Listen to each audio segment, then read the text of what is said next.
Hey guys, Poro here with another video, this time going over the bot laners for Worlds 2025. I just woke up, I have not talked at all today, so if my voice sounds kind of weird for the first, I don't know, half of this video, then that's why. We've already done top jungle and mid, we just have bot and support left to go. If you haven't watched any of the other power ranking videos, the way that I'm doing it this year is that you can see I have 3 different tier lists up here. This first tier list is going to be my general tier list. So this is the important one. This is the one that you should pay attention to at the end of the video. The second one is going to be the ceiling tier list. So if these players play what I think realistically is their best, how good do I think they can be? And then the third tier list is the floor tier list. So it's if this player realistically plays the worst they could play at this tournament, how bad do I think they'll be? So ceiling tier list, floor tier list, and then overall tier list based on the ceiling and floor plus some other random stuff like how consistent do I think they are, how good of a chance do I think they have to actually reach their ceiling, or do I think that they're going to be more likely to drop down to their floor, stuff like that. When I'm doing these rankings, I have a lot of things that I consider, but most importantly, I like to factor in split 3 playoffs. So to me, split 3 playoffs is the most important thing for these rankings. Playoffs are super important matches. It's also the most recent matches. I like to factor in recent matches more because I feel like they take into account the improvement a player or a team has shown over the course of the year. After Split 3 playoffs, the thing I like to look at next is Split 3. So how do they perform for the entirety of Split 3? Again, I feel like it's just the more recent you go, the closer you get to what the player's actual form is. Also, there's only been 3 or sometimes 2, depending on what region, 2 or 3 patches between summer playoffs and worlds. So the worlds meta is going to be different than summer meta, but relatively close. So yes, factoring in most recent stuff. I then like to look at past international tournaments. So how have these players looked at past internationals? So MSI 2025, past worlds. Are they international risers? Are they international chokers? What have they looked like at those tournaments? And then behind that, something I still consider is how they looked the rest of the year, the rest of 2025. I think that even though I like to value Split 3 and Split 3 playoffs higher, I think that those games are not enough of a sample size to be able to tell how good a player actually is. So I do factor in how they looked for the entirety of the year. If a player was elite from the start of the year to the end and then maybe had a small drop off come Split 3 playoffs, I will still consider them an elite player and will place them highly on my tier list. So that's the order that I go with. Hope that makes everything clear. So let's get right into it. First bot laner up is Ruler. I think that for ceiling, we can put Ruler in S. So if I'm going to talk about Ruler, I think that mechanically Ruler has been amazing this year. He has had multiple stretches over the course of the year where he was absolutely the best bot laner in the world. I think in terms of ceiling, he is, I guess this is like maybe a little bit of a spoiler, but I do think Ruler will have the highest ceiling coming into this tournament. I don't think, if Ruler's playing at his best, I don't think there's another bot laner in the world right now who can be better than him. Ruler has had his fair share of issues this year. He's had his form drops. He had a really big issue in specifically Split 2 and Split 2 playoffs is what I'm thinking of, where he would be losing a lot of 2v2 matchups and just randomly dying 2v2 in bot lane in early game. He would get caught out a lot on mid wave. So this is a problem that multiple AD carries have, but Ruler was one of the main AD carries who would just get caught on mid lane at terrible timers. He would be greeting for mid push too hard when he doesn't have vision of the enemy jungle, or he was hovering the wrong side of the lane and he just gets picked out and dies. And when you do that, you end up giving over an objective or a turret, or even if there's nothing up, like you just end up giving over map pressure, and it can be really bad to die like that. So that's an issue that Ruler had for a good portion of the year. Then he went to MSI. I thought that his first 2 series, so Genji played 4 series at MSI. I thought that for his first 2 series, he did not look great. I don't think he looked bad, but I was not impressed with Ruler in the first 2 series of MSI. The last 2 series of MSI, so the upper bracket finals and grand finals against T1, I thought he was amazing. I thought that he was arguably the best player in both of those series. Then he went into Split 3, and he kept that form. He never looked back. He still gets caught on mid-wave sometimes, but way less than he did before, and he is losing way less matchups. I now no longer go into games feeling like, maybe Ruler's going to lose the matchup. No, he's completely fine in matchups now. When it comes to what Ruler's biggest strengths are, this guy is a ridiculous team fighter. The amount of damage he can output in team fights, the amount of influence he has over the game in late game is just tremendous. I think that he's super impressive. I absolutely trust him to be one of the best, if not the best, bot laners in the world at this tournament. But for floor, I mean, like, I think we can, if we assume that. So, okay, so the first question to ask is when Ruler was at his lows in Split 2, when he was getting caught out on midways a lot, when he was losing in 2v2 matchups, is that something that we could realistically see at this World Championship? And honestly, my gut is saying no. Like, even if I was going to say, like, what is the absolute worst that Ruler could ever play? I don't, I think that the worst he could play is actually still better than what he looked like in Split 2, because I haven't seen anything from him in Split 3 or Split 3 playoffs that would imply that he could regress to that kind of degree. So, he does have a lot of flaws when he was at his lowest. So I'm not going to say that his floor is super high or anything. Like, he doesn't have an S tier floor or anything. But I mean, I think for his floor, we're either looking at like a low A or a high B. I think I'm gonna go low A. I do have faith in Ruler. That I think that his improved form has been consistent enough that I would be shocked to see him look how he did in Split 2. So ceiling S, floor low A. Overall, we're going to put Ruler as an S tier AD carry. Okay, next up, Viper. I think that if you were going to pick out another bot laner right now who you would claim to be the best in the world, well, okay, I think that you have like 3 options really. There's Ruler, there's Viper, and then there's someone else who we'll get to later. But I think that most likely people are going to be picking between Ruler and Viper, and then really, I think to me, the only difference is that I feel like Viper is more consistent, but doesn't reach the same highs that Ruler does. So I think that HLE has had a lot of different portions over the course of the year where their players have been slacking. I think that there were times when Zeus was running it down a bit. There were times when Zeka was invisible or was running it down a bit. There have been times when Peanut has been downright terrible. There have been times when Delight is engaging badly. And then there have also been times where all 4 of those players who I just mentioned have been great. So they've been a very coin flippy team. HLE can be the best team in the world if all of their players are firing. But more likely than not, what's happening is that 1 or 2 of their players are having an off day. And then they end up looking like maybe the 3rd or 4th best team in the world, something like that. The one player who's been exempt from this is Viper. Now, I don't think that Viper has been a crazy, ridiculous 1v9 machine the way that we saw him when he was winning Worlds on EDG, or the way that Ruler has carried some series this year. But I do think that Viper has been very, very strong for basically the entire year. I think he's been an elite bot laner for the entire year. I don't think he's had many, if any at all, down moments. So I would say ceiling below Ruler. So I do think that Ruler has a higher ceiling than Viper, but Viper is pretty close. I think that Viper can absolutely be an elite bot laner who can carry a team. And then for his floor, I'm also, okay, I haven't actually done this yet for any player on any of my tier lists. The closest I ever got was I put Keen as a high A for his floor, but I'm gonna put Viper in a low S tier floor. I really think he has been that consistently great over the course of the year. I think he is just that good. I also think that every single time this guy shows up to an international, he's always playing amazing.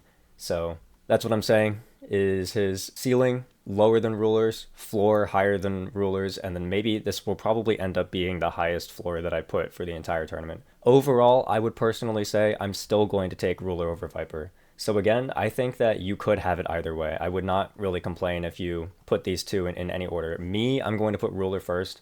I think that I value Ruler's insanely high highs over Viper's high consistency. That's just how I feel.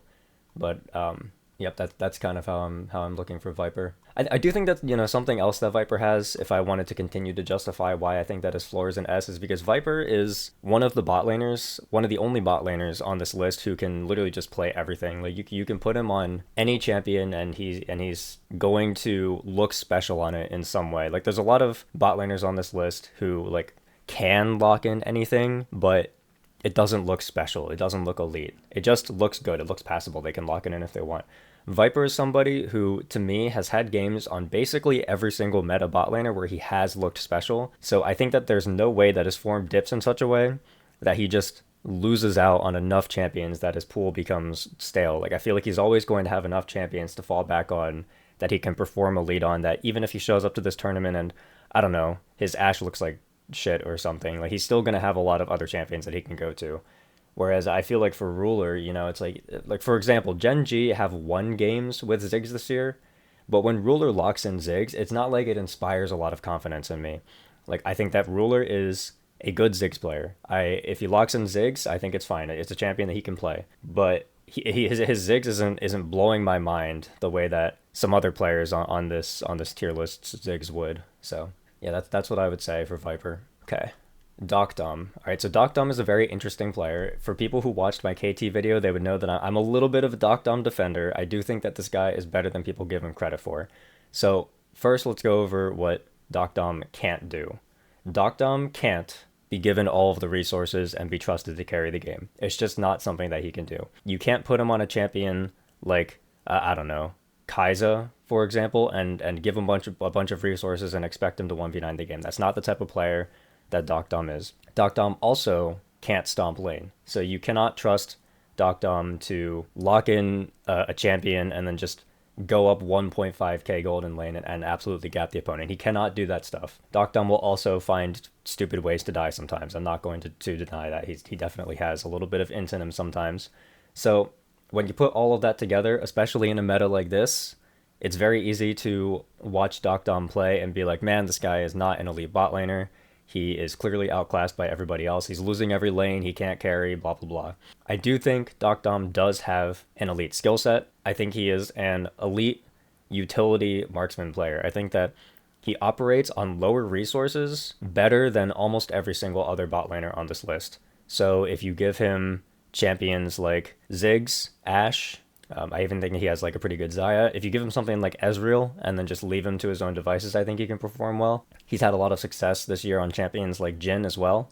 So I do think that if you put Doc Dom on these champions and then you put the carry role in somebody else on his team, so this year it's been BDD. If you tell BDD to carry and then Doc Dom will just, he'll pick a champion, you don't have to funnel resources into him, you can funnel resources somewhere else instead, and then Doc Dom, if he has his utility champions, will always be useful. I think that is the skill set in which Doc Dom is an elite player. So I mean, I've heard some rumors that Ashe might be a high prio champion at this tournament. I would love that. I think that Ashe is a super fun champion to watch. When you pick her, she has the ability to stomp lane if you want, so it can be fun to watch people try to dominate lane with her. She's also a champion who you can, after you give her a few levels and she has some points in W and her W cooldown isn't 30 million seconds anymore. Like, she can function in 1v2 scenarios as well. She's a very good weak side bot laner, so you can play her pretty much any way that you want. And then she's a very exciting player to watch because, I mean, throwing an Ashe ult is like one of the most tense things ever in a pro game because that's like a make or break skill shot. So every minute that thing is being thrown, your heart rate rises, you're freaking out. Yeah, anyways, I think that Doc Dom is one of, if not the best Ashe players in the world. When this guy was on FPX in the LPL, every single time he locked in Ashe, I was super floored by how insane his Ashe performances were.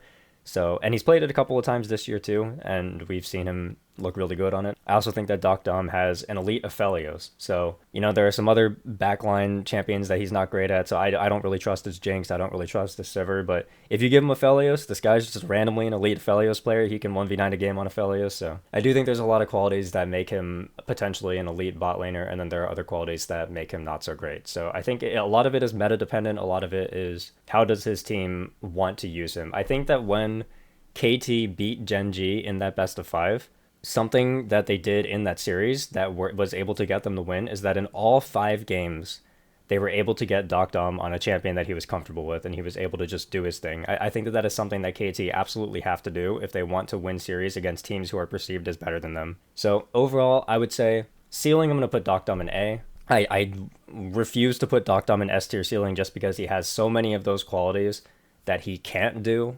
Like I mentioned before, he can't really carry a game on his own. You can't really trust him with high resources unless he's on Aphelios. So there are a lot of things that he's limited in.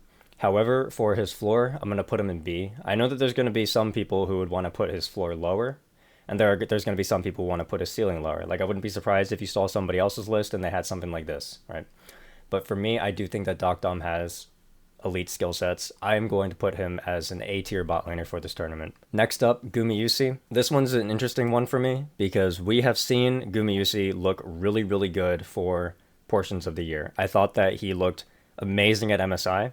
I know that people are going to disagree with me, but I actually thought that Guma, over the course of MSI, over the course of the entire tournament, I thought that Guma was a better bot laner than Ruler. People will disagree because Ruler just looked phenomenal in his last 2 series, but Ruler's first 2 series I was not impressed, whereas Guma, I thought he played a very solid series in every series T1 played, and I really value that kind of consistency as a tournament, so I had Guma as the best bot laner at MSI, so I thought he was fantastic there. Then moving into Split 3, he looked pretty solid to me. Going into Split 3 playoffs, it was definitely, his form definitely dipped, so that's something to consider. There was also, in Split 1 and 2, he had portions of time where his form dipped, where, there was a time where the meta was leaning towards a Kai'Sa Ezreal meta, and those are champions that, again, like I mentioned earlier, there are some champions that bot laners can play well, but they're not special. And then Guma, he's like that with Ezreal and Kai'Sa. He can play them, but when he locks them in, I'm not saying like, oh man, he's gonna smurf. He's the best Kai'Sa in the world. Like, no, I never feel that way. I feel like he's gonna be a good Kai'Sa, and it's gonna be fine, but it's nothing special. On the flip side, you give Guma a champion like Jinx, or you give him Varus, and you're like, yeah, I think Guma can smurf. He's gonna be great. So if I'm trying to think about his highs and his lows that he showed this year, I do think Guma has an S tier ceiling. I think that if he is playing at his absolute best, but Ruler and Viper are also playing at their absolute best, I'm gonna put Guma's ceiling below these two players. Guma has had some amazing performances in his lifetime, but I don't think that he has ever reached the type of form that Ruler and Viper have reached when they're at their peak. I'm sorry to say it. I know that people will disagree with me on that, but that's how I feel about that. For his floor, I mean, Guma did have some portions of the year where he looked pretty ugly, but for the most part, I mean, like, okay, so here's what I'm going to say, is that there are the champions that I criticize Guma for not being a lead on. I'm going to put Guma's floor in A tier because Ezreal is playable, but after the nerfs that he received, he's not super popular. He's dropped in prio a lot. And then while Kai'Sa has been high prio, I actually think that the high prio on Kai'Sa is somewhat fake. I think that towards the end of the year, people started to realize, hey, Kai'Sa's range is really low, and people keep on trying to pair Kai'Sa with champions like Alistar and Rel and stuff, champions that are not exactly great in early lane if you have an answer to it. Like, we saw some people starting to counterpick Rel with Renata, and we saw people starting to counterpick Kai'Sa with Tristana. We saw the return. There are a lot of Bard players at this tournament. There are a lot of Karma players at this. Well, okay, there's like one Karma player at this tournament, but there are Karma players at this tournament. There are players who are willing to kind of pick these dominant lanes that will really set Kai'Sa behind and punish that. I feel like if you're not picking Nico alongside the Kai'Sa, Kai'Sa should struggle in lane. And even if you do pick Nico, if you run into somebody who's willing to pick Karma, then the Nico's not going to be that useful either, and you're still going to lose lane. So I feel like at this tournament, Kai'Sa will still be a strong bot laner, but we really should see her prio drop. So when that is a thing, that is, in my opinion, that is good for T1. If Kai'Sa is going to drop in prio, I think that is a good thing for T1. T1 should be happy about that. So if I'm thinking that Guma's quote, again, I want to put worse champions in quotes because I do still think he's good at those champions. He's just not great at those champions. But if his quote unquote worst champions are lower in prio and teams are relying on different things, then I do think that Guma will be I think his floor definitely goes up if the lack of those champions doesn't end up becoming a draft liability. So I'm down to put Guma in A tier floor. Overall, here's the big question. Do I want to put Guma in high A or low S? I mean, I'll tell you what's going to happen. If I put him in high A, he's going to play out of his mind, and he's going to be an S tier bot laner, and then everybody's going to be like, you put him in A. I could just feel it. Like, it's something to do with T1. Like, T1 just have that X factor in them, where as soon as I start to doubt them, they're just going to play out of their minds. It's the World Championship. But I don't know. I mean, if I'm really sticking with my guns, I would put Guma in high A tier. It looks weird because Guma and Dokdom are next to each other, and this is like not a thing. But in my head, what's going to end up happening is that Guma's going to end up towards the higher end of A tier, and then Dokdom's going to drop to the lower end of A tier. So I think that when the dust settles, this will end up looking fine. If you want to put Guma in low S, I think that's fine. But some of the drops in performances that he's had over the course of the year, I think that in every single split, in all 3 splits, he's had a portion of time where his performances dropped. So just because of that inconsistency, I think I'm going to put him in A. All right, moving to the LPL, we have Elk next. Elk is also a very interesting player to me. When we think about Elk's ceiling, Elk has played some of the most impressive games from a mechanical standpoint that I have seen from any player. I'm thinking back to in 2024, some of his Lucian games were tremendous. In this year, he had a couple of Callista games in playoffs where he was playing Callista to her absolute limit and making her look like a late game champion. Like the stuff he was doing on Callista was insane. I think that Elk, when he's playing at his best, he is one of the best mechanical bot laners in the world. He has an insane amount of confidence. He's just putting the team on his back and 1v9ing. I also think that he's one of the bot laners at this tournament who is going to be a threat with Caitlyn. I think that if you end up in a late fearless situation against BLG and Elk picks Caitlyn, there's going to be very little answers against that.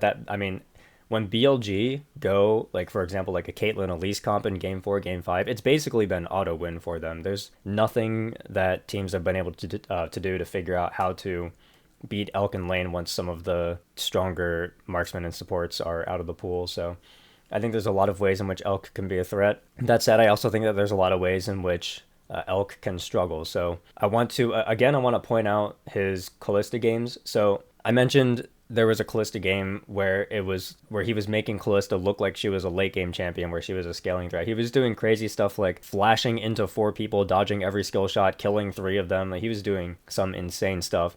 But I think that sentence that I said should signal some alarm bells in people's heads. There should be some red flags there, because I'm mentioning Callista late game. If you're getting to late game with Callista, I think that there's a problem. And it is true, if you go back and watch that game, Elk did have some pretty bad ints early game. Like he definitely did not play a clean early game on Callista.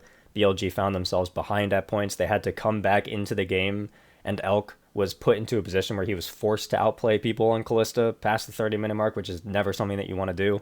So, that's like a weakness for him. Something else that I want to mention about Elk is that I feel like in all of the international tournaments he's been to, I have never felt like he's shown up internationally the way he's looked domestically. I feel like every single year I watch him play domestically, I'm like, oh man, this guy could be the best bot laner in the world.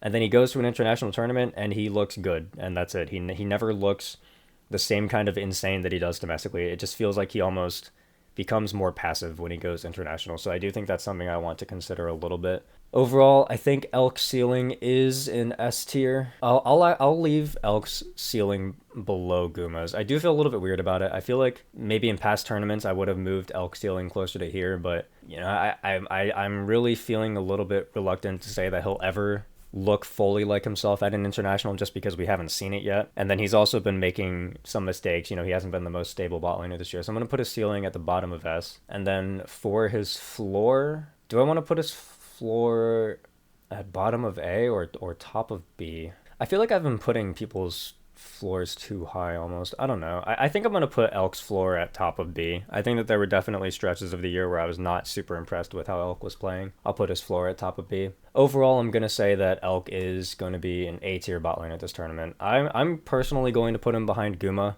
I think if people wanted to put him above Guma, that's fine. I'm going to put him behind Guma. I definitely, minus the couple of playoffs games where he really impressed me, I was definitely not as confident that Elk was going to be a huge monster at this tournament heading into it. So that's where I'm going to put him. Next up, we have Hope. Hope is an insane player on certain champion. Honestly, you know what? I think that Hope is like inverse Doc Dom almost. Like, it's kind of like funny to say, but I think that Hope does his best work when he's on champions that do need high resources, when he's the person who you're going to put all of the eggs in the Hope basket and he's going to have 12 CS a minute and try to 1v9 a game. I think that he's really good at champions like Sivir, Jinx. If you give him a champion with agency like a Kai'Sa, or there was another champ that he was playing, like Corki as well. Like champions that kind of have their own agency in fights, can kind of peel for themselves, have tools for themselves. I think that he's also very good at that kind of stuff.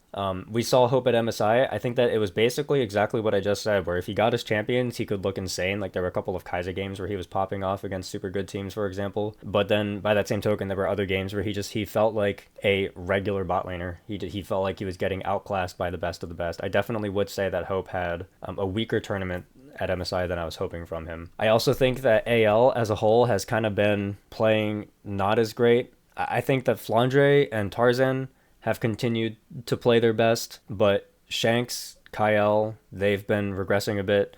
And then Hope is also, I've not been amazingly impressed by Hope. I don't think that his form has dropped that much.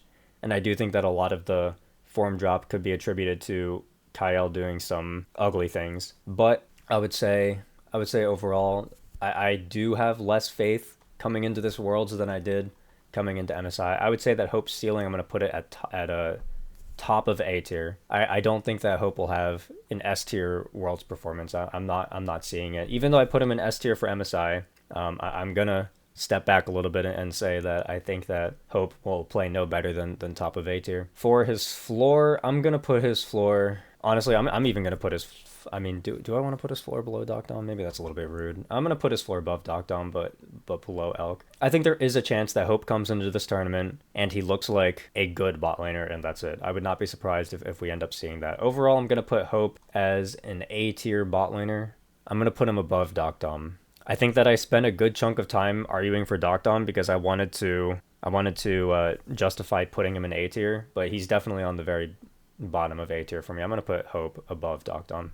Next up, we have Jackie Love. Okay, Jackie Love is one of the most polarizing bot laners of all time. There are stretches of time where he looks like the best bot laner in the world. So I think that 2024, Jackie Love and Mako, I thought that there were stretches of the year where they were a top 2 bot duo in the entire world. Thought that heading into MSI, they would be a top 2 bot duo in the entire world. They ended up not being, but it's whatever.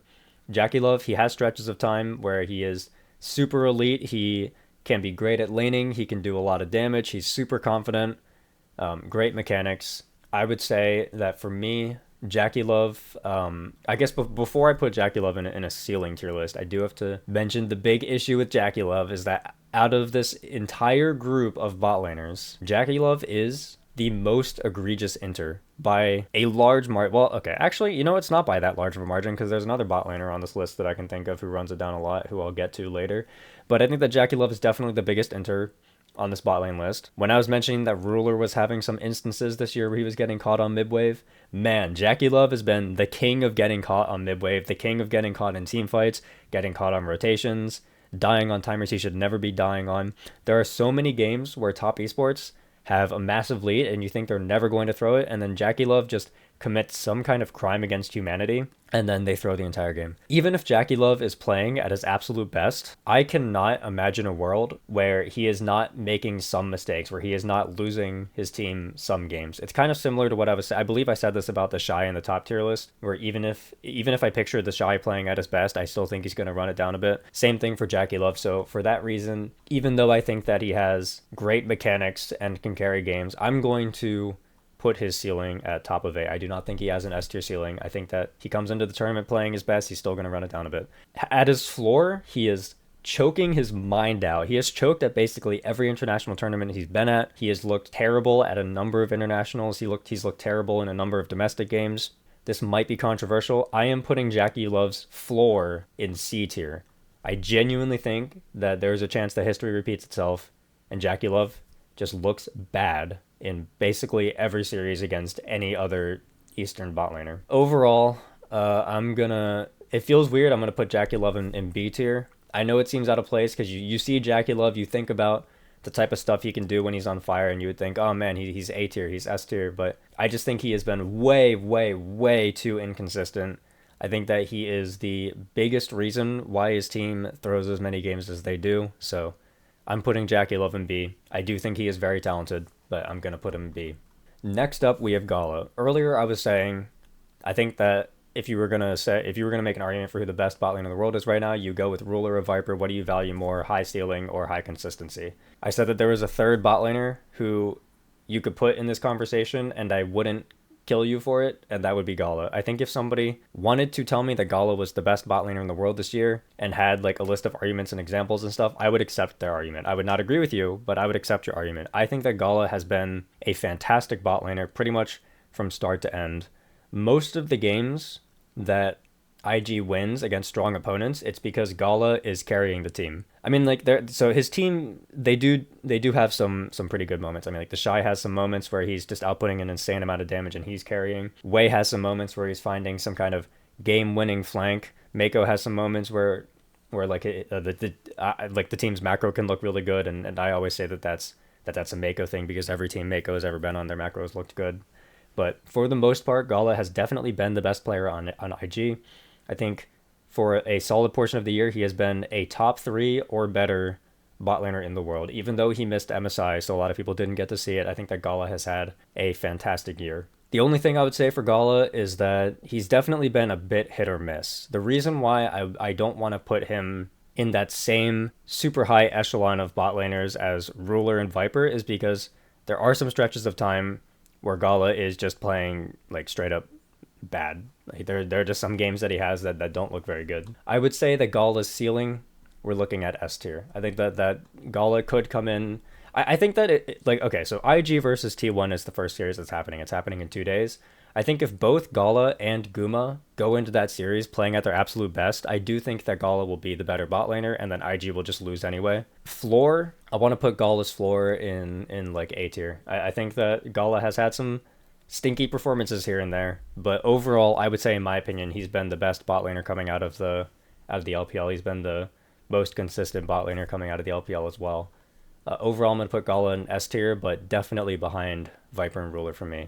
Doggo is a bot laner who I think Doggo is a little bit overrated. So people who don't watch the LCP and who, even people who do watch the LCP, to be honest, because I know that there are some CFO fans who are really high on CFO, much higher on CFO than I am. You have like a really good impression of Doggo because pretty much every international tournament he's gone to, he's played insane. Like, think about the PSG semifinals run where he was smurfing hard enough that he actually got promoted into the LPL. Or even at this year in first stands in MSI, I think that Doggo had some really good performances. It even got to the point where I was seeing discourse online after some of his MSI games where people were like, oh my gosh, is Doggo a top 5 bot laner in the world? And it's like, no, Doggo is not. Doggo is definitely not a top 5 bot laner in the world, not even close. I think that if I was going to explain Doggo, I do think that the best way to look at it is just to look at his LPL performances. I mean, like, when he was playing in LPL, he played there for a couple of years.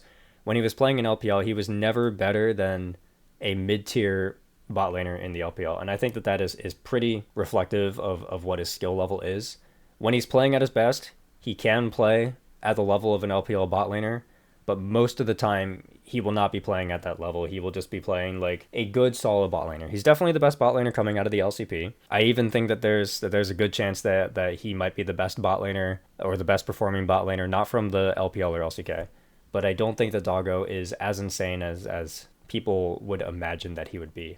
I would say that Doggo's ceiling, I'm going to put at bottom of A. And then for his floor, probably somewhere bottom of B. Maybe his floor would be in like C. Oh, wait, no, I have this tier list wrong. Whoops. I was going to say, this is like a weird floor. Why is everybody's floor in SNA? Okay, ceiling, bottom of A. Floor, bottom of B.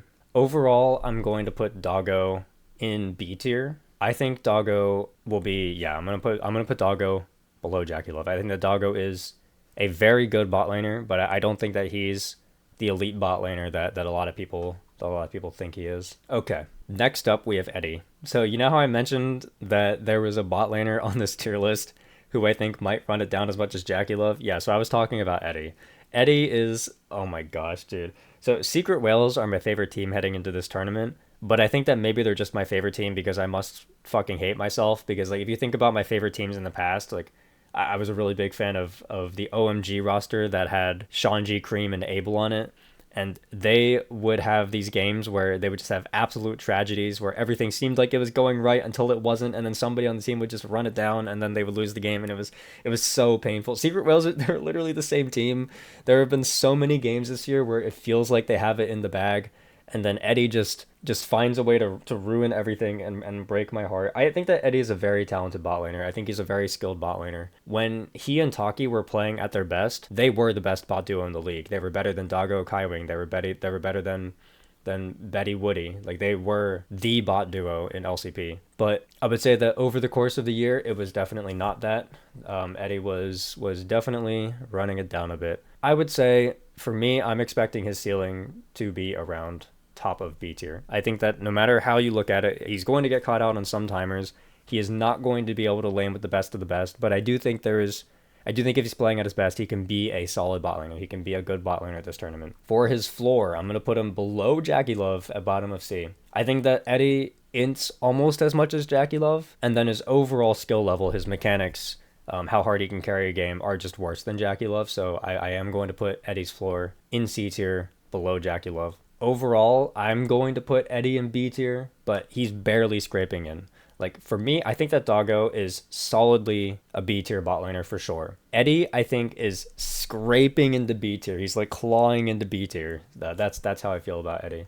I do not trust this guy at all. He's going to break my heart again at Worlds. I just know it. All right, finally we've got Betty, and this is going to be an interesting one. I've been seeing a lot of opinions about Betty online that I do not particularly like. So something that I've kind of always said is that throughout the PCS and LCP's history, and even LPL's history, because Doggo and Betty have played in the LPL together, I have always thought that Doggo and Betty are comparable levels of talent. I think that they are both relatively equally skilled players. I think that Doggo is a more hyphy player. He makes bigger plays. He steps up. He likes to carry games. Betty is more of a role player. He likes to sit back and let the game come to him. He is fine on lower resources, but I think that both of them play at the level of a lower tier to mid tier LPL ADC. I think that for pretty much the entire history of the PCS and LCP, when they've played in that league together, they have been the top two bot laners in the region. They've traded spots back and forth. I think that Betty is the best player on PSG. So people have been saying that PSG are not a good team, and I do agree with them. I think that PSG is not a good team. However, Betty has basically been the exception to that. Like, even during PSG's 0-8 trash fest at the start of Split 3, when they were just losing every game, when they couldn't beat anyone, even the teams in the lower group, I always thought that Betty was playing great, and it was the rest of his team that was letting him down. And the thing is that Betty's just not the type of player who's going to step up and carry a game on his own. So if his team's not pulling their weight, then PSG's not going to win. But I do think that Betty is the one player on this team who is just always a good player. I think that Betty is better than a lot of people think he is. I'm going to put Betty's ceiling in B tier, below Eddie. I think that Betty's ceiling is below Eddie. However, I'm going to put Betty's floor at top of C tier, and I'm going to put Betty above Eddie next to Doggo in B tier. I think that all three bot laners LCP are sending are good bot laners, and I think that Betty has been playing really well. He's just dragged down by his team's lackluster performance for the most part, is what I would say. Maybe I'm going to do this. Maybe I'll move Betty's floor below Jackie Love. Like, I think even if Jackie Love just completely chokes it and, like, mentally panics the way he's done in the past and runs it down, I still think he will be baseline mechanically a good enough bot laner that his worst is still better than Betty and Eddie's worst. LEC, Hans Sama. Okay, so Hans Sama is a player who historically I've always rated lower than other people coming into these tournaments. I think that Hans, when you play him domestically, he can always look pretty solid. I would say, if you want to say in LEC, in domestic play, that Hans was the best bot laner, I wouldn't really have a problem with that. My main problem is that every single time I see Hans internationally, I'm never impressed. I feel like he does not have what it takes to carry his leads into a win. I think that he has not necessarily struggled to get leads against some elite bot lane duos, but my problem is that every single time I see him against an Eastern team and he has a massive lead, I never trust him to carry. And most of the time he either ends up throwing his lead at some point, or he ends up just being completely invisible in the game and the lead ends up meaning nothing and then they lose. So I feel like this has been a thing for Hans ever since he went to NA and he had that terrible split or the terrible year on TL.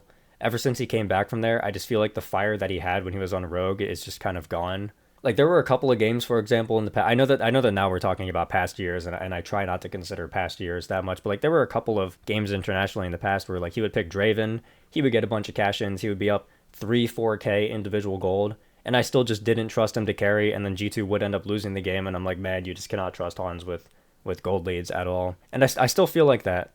Coming into this year, like when I watched him play international, or when I watched him play at MSI, I wasn't impressed. When I saw him play domestically, I didn't think that he was doing anything super special.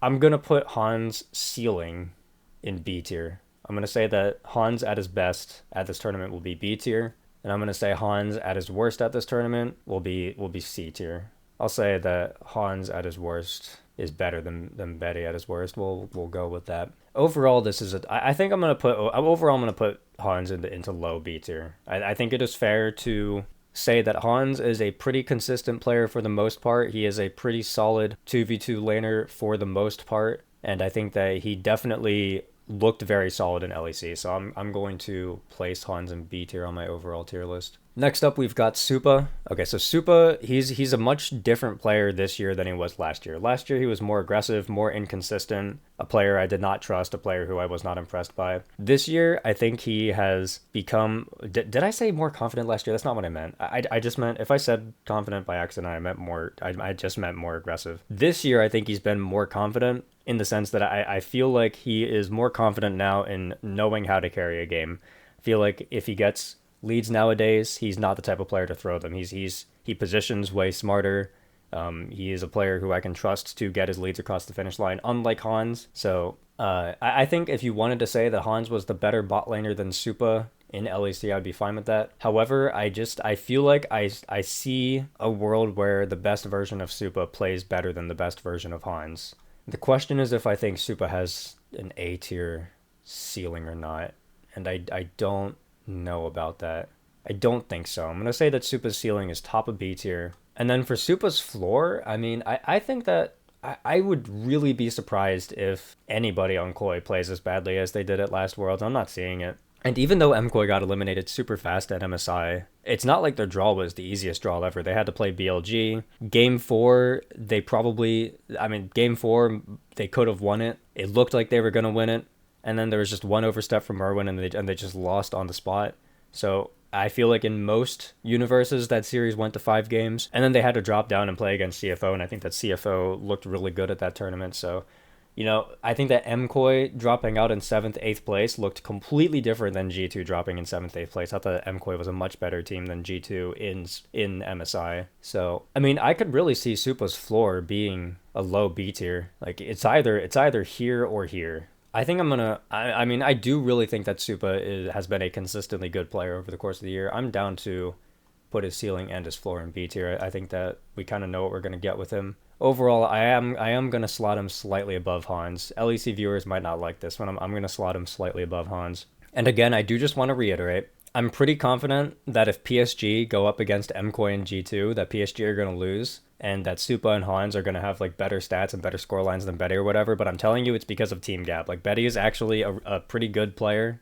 He's just mega team gapped. It is what it is. All right, next we've got Upset. Upset, like, you kind of know what you're going to get with him. He's had some good international performances before. I feel like I remember there was a Worlds where he looked pretty good in play-ins, and people were excited about Upset in play-ins. But apart from that, I don't know if I've ever been super impressed with Upset. I do think he is somebody who will not throw a game if he has high resources. I think that Upset is the type of player who doesn't really throw that often. He rarely ever dies. But my main complaint with Upset is that I feel like he is too passive. There are games where I watch him where I feel like he could do more to carry the team fight, and he just doesn't do it. So I think that really limits his ceiling. I would say Upset ceiling, bottom of B. Upset floor, I think that the worst Upset could look is that he's just completely invisible. So the question is, it's kind of the same deal as Hans. Like, I think that Hans at his worst is basically completely invisible, but at least I feel like I trust Hans to get more gold leads than Upset in those scenarios. I would say that I think that Upset's floor is lower than Hans at this tournament. I'm going to put his floor like here.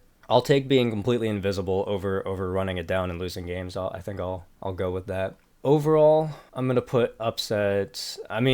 So Upset was absolutely worse than Supa in LEC. So I think that no matter what, you're going to put Upset as your third place bot laner. The question is if I think he's top of C or not. I think this year he has been fine, but I think that a lot of it is that his team plays around him a lot, so it's easier for him to kind of get leads. I think that having Mickey as your support is really helpful because I think of Mickey as an extremely strong support player. And I think that some of the performances we've seen from Upset over the course of the past couple of years just really dropped my confidence in him. I'm not saying that he can't have a good tournament, but I feel like I have to see it to believe it almost at this point.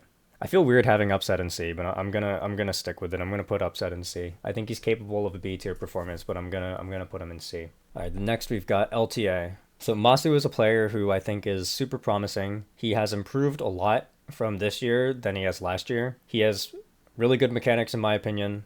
He is somebody who, if he has a gold lead, you can trust him to carry the game.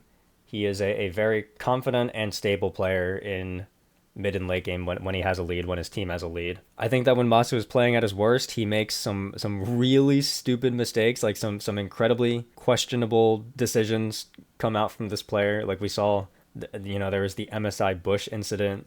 That was a thing. I have no idea what he was thinking in that moment, but sometimes Masu can just do stuff like that. Sometimes he can have a little bit of early game no brain syndrome. It is what it is. I think that there's a chance that Masu could be pretty good. I would put his ceiling. I don't know if I want to put his ceiling in A tier. I don't know if I think he's there yet, but I would be down to put his ceiling at like top of B. I could see an argument for putting his ceiling at bottom of A. I'm gonna put his ceiling at top of B. I think he needs maybe another year before he gets there. For his floor, I do think that he will be pretty solid for the most part. Even if he does the thing where he kind of makes his stupid mistakes, I trust him for the most part. I'm gonna put his floor at top of C. So the question is, where do I want to put him in B tier? So I mean, I think that so first off, I would say that I think that Masu and Busio are going to be the best Western bot duo at the tournament. The question is, how much of that do I think is Busio just being an insane player? Like, do I really want to put Masu above every LEC bot laner? I actually think so. I feel like Masu has. I mean, I hate using intangibles like this, but I feel like when I watch Masu play, he does just kind of have like an X Factor vibe to him that makes me want to believe in him and it makes me want to trust him. I'm gonna put Masu in B tier. I'll put him like there. I think that we're past the days of Masu being invisible. This isn't 2024 anymore. Then we got Morteus. Morteus is a player who, over the course of the year, he struggled with getting active enough in team fights. He would kind of have a bit of the upset problem where sometimes he would come in and be a low impact player. I think that by the time that we got to split 3 playoffs and cross conference playoffs, he looked really great. He had some super great team fights where he looked fearless. He was carrying. I really liked seeing him. It felt like he had a lot of potential. I'm gonna put Morteus ceiling. I want to put his ceiling in B tier. I think I'm gonna put his ceiling at like bottom of B tier. Like I think he's gonna be a solid player, but for the most part, I do still think he's got some room to grow before he can reach everybody else. And then for his floor, I don't think he has a D tier floor. This is kind of like crazy actually. We're probably gonna end up with no D tier floors now that I'm looking at it. This is like a very balanced list, way more balanced than my other roles. I guess that when push comes to shove, I just don't think that there are any bad AD carries at this tournament. I'm gonna put his floor like here. I think I do really think that there's a chance that Eddie just runs it down, even though he's got super solid mechanics. Yeah, I'll put Morteus' floor there, and then overall I'm going to put him in C tier. I'm going to put him in C tier below Upset, but I think he's pretty solid. This is kind of similar to my Desamis placement, where Desamis ended up in C tier. He ended up at the back, but I think that he has potential to be good and not be the worst in his role at the tournament. There is also, I do want to mention, anybody from Brazil who's watching this who is like, man, why does this person keep on putting the Brazilian players in dead last? The other factor that I am actually including here is that I have been following VKS's flight struggles pretty heavily. And I'll mention this more when I do the team breakdown, but basically all you really need to know is that VKS, more than any other team at this tournament, has been getting completely fucked by like visa issues. So their flight plans have been terrible. They're not going to land in China until like 2 days before the tournament starts. So they're only going to have 2 days of scrim time. That's less scrim time than any other team got.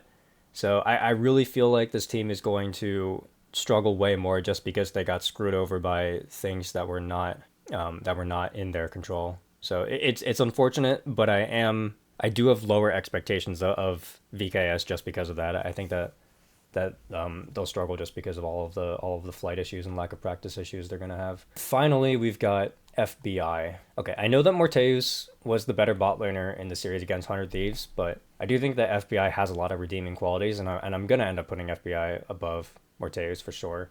I think FBI is, I mean, he really knows how to stay in his lane. He knows what champions he's good on and what champions he isn't. So if we're talking about like the elite bot laners, if they couldn't play the champions that FBI would play, I would be viewing this as a negative. I would be like, oh man, this player, he can't play this, he can't play that, he's not top tier. But when you start to get to the bottom tier bot laners, when you get to the bot laners that are floating around that B tier, C tier territory, it starts to become a good thing where it's like, oh, this player knows their limits. Like they will only play the things that they're good at, which does become a good thing when you get into lower tier bot laners. So it is something I respect him for. I think FBI has some champions he's really good at, like especially his Senna. I think he's really good at Senna. He is fine on lower resources. If you want to put him on higher resources, you can. He's a very flexible bot laner for the most part. I would say, I mean, you know what I want to do, and maybe this will seem odd, but I'm actually gonna put his ceiling in C tier. I don't really see a world where FBI churns out a great performance. I think FBI is just going to be who FBI is. We've seen him at multiple internationals. We've seen him over the course of the year. I think he's going to be a fine player, and that's it. But then I'm also going to put his floor like in a relatively higher C tier position. I want to put his floor like maybe here. I think FBI is always going to be like, I feel like you know what you're going to get. Overall, it's either going to be Upset or FBI here. I think I'll give the edge to Upset just because like at the end of the day, Fnatic does trust Upset a lot. Like they put a lot of resources into him and they found success with that strategy. So I think I'll give Upset a little bit more credit there. I'm going to have FBI behind him. But yeah, I mean, I do think FBI has the lowest ceiling at this tournament, but I think that he is also the player who is most likely to play at his ceiling. I trust him a lot to be the player who I saw him be over the course of the year. So this is going to be my list. Let me take another look at it.